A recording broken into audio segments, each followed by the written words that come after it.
Pendant plusieurs siècles, le grès de cette ancienne carrière servit à paver Paris et orner les demeures bourgeoises.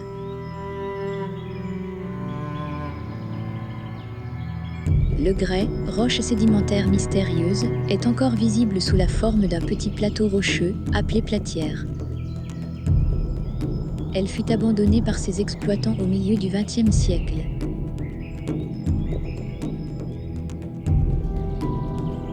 Le banc de grès exploité dans la carrière atteint entre 5 et 8 mètres d'épaisseur. Il s'agit de la zone de grès observable la plus importante dans la région d'Étampes.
Le viaduc des Fauvettes se situe dans un vallon verdoyant et sauvage entre forêts de châtaigniers et prairies.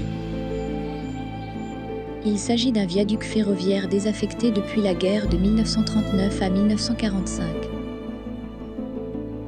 Le site offre une magnifique vue sur la vallée de l'Yvette et les communes de Bure-sur-Yvette et Gometz-le-Châtel.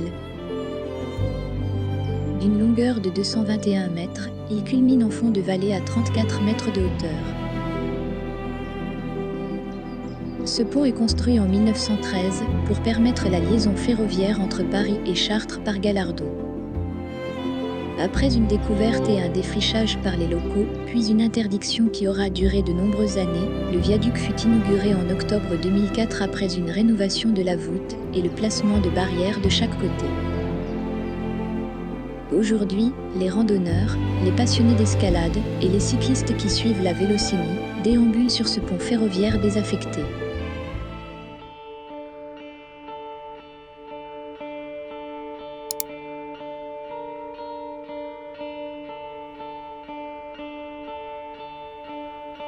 La sablière de l'Hardy, un endroit insolite, mais non dénué de charme.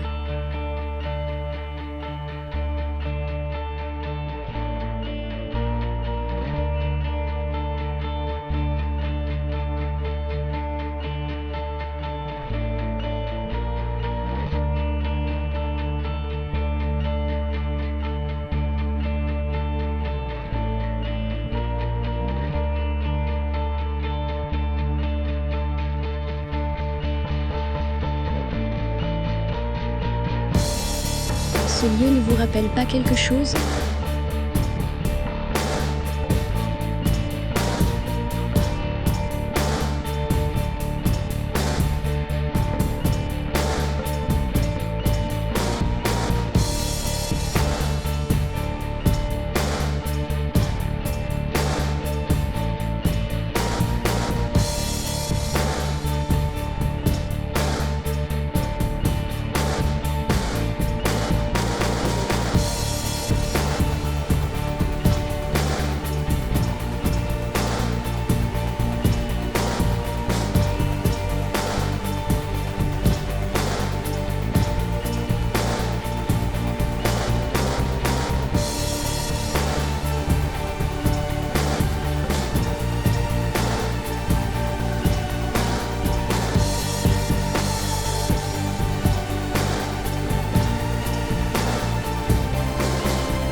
Avec sa forme rectangulaire et son donjon qui lui donne des airs de petit château fort médiéval, la tour du Buisson s'élève au cœur de la forêt des Grands Avaux, à Chanqueuil, Essonne.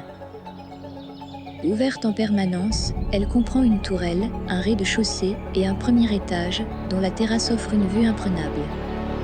S'il n'est pas possible pour des raisons de sécurité de gravir les marches de l'escalier pour atteindre le sommet du donjon cylindrique, on peut depuis le point d'observation du premier étage apercevoir la tour Eiffel, la tour Montparnasse ou encore le quartier de la Défense, situé pourtant à un peu plus de 40 km à vol d'oiseau. D'une douzaine de mètres de hauteur, la tour du Buisson n'a pas été érigée au Moyen-Âge, mais bien plus tard, en 1847. À l'époque, Louise-Charlotte Breguet, arrière-petite-fille du célèbre horloger français d'origine suisse, Abraham Louis Breguet, hérite du château du Buisson et de son domaine, acheté par son père, Antoine Louis Breguet en 1824. Avec son mari, le docteur Pierre Lyonnais, chirurgien à l'hôpital de Corbeil, elle fait construire la tour du Buisson à l'aide du grès des carrières avoisinantes, dans le but de s'adonner aux observations astronomiques, la passion du couple.